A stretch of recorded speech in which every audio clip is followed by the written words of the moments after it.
That makes sense. And so that's where with regards to the people who thought that as long as they hit their calorie intake, right, or their protein target for the day, they could just get it all in like one meal or something like that. It's like, then you got the digestive issues. I'm sure that can probably start to arise, and it's probably other problematic issues with that, right? Yeah.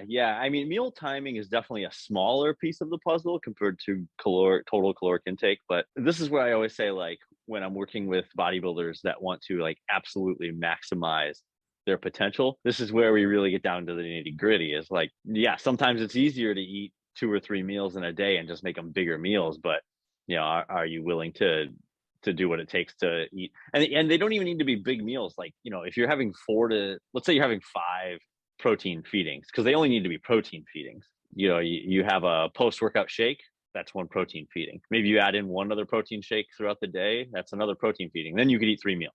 You know what I mean? It's like, it's not that difficult to do. And I feel like, especially with a lot of times the more scientific minded crowd, they sometimes poo-poo supplements and like protein powders and stuff like that. And I'm like, these are a great tool that people are missing out on when they're not utilizing them.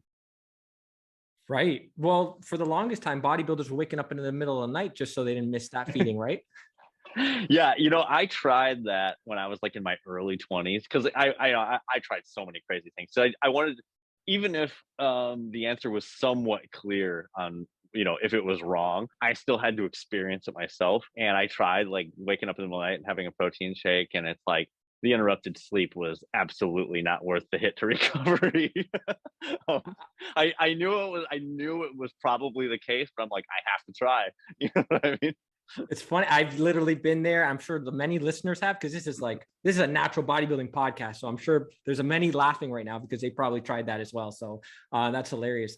But as far, it's interesting because I've done the more frequent meals as well. And there's some practical considerations, but like you said, you're dealing with a very, I want to say, serious population when it comes to building. You're dealing with athletes, high level, elite level athletes that doesn't bother them to consume 4 to 6 meals per day. Like this is not general population type stuff, right? Yes. Yeah. Right. Yeah. I mean, honestly, when you're dealing with general population, the number of meals probably doesn't matter, because, I mean, walking around with normal body fat levels, you are honestly not going to notice the difference between a pound or 2 of muscle. On stage, that's a different story. So you think that, because I've done this before, where I'll take my protein feeding or my protein intake and split it up over 3 meals. And it's funny because one of those meals usually ends up being like 60 grams of whey, for example. So do you think, since, we're talking about this, it would actually be more optimal to split that into 4, like take that protein shake and actually split it up so it's like 3 hours apart from each other kind of thing? So the leucine threshold when you're dealing with whey is probably going to cap out around 25 grams. But this is where, like, this situation, honestly, I like this topic because it is real nuanced. But so this is where it gets nuanced, is that so like then somebody would do the math and they'd be like, well, you cap out, in terms of protein intake. If you do the math, you're like, oh, well, do I only need like 125 grams of protein a day? But it's always not so clear cut, because so protein synthesis does have a cap, but a higher protein intake will always constitute a higher net anabolism response, because protein that is consumed on top of the leucine threshold will reduce muscle breakdown.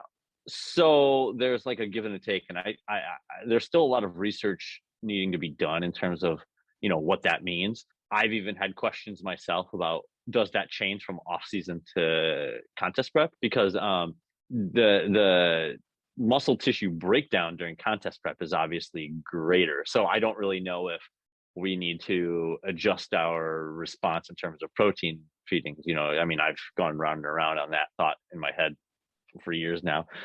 So I think that 60 grams, it's not necessarily wasted, because you are getting a reduction in muscle protein breakdown. But if you're only having 3 protein feedings throughout the day and one of them is a 60-gram whey, you'd probably be better splitting that into 2 and doing 30 and 30.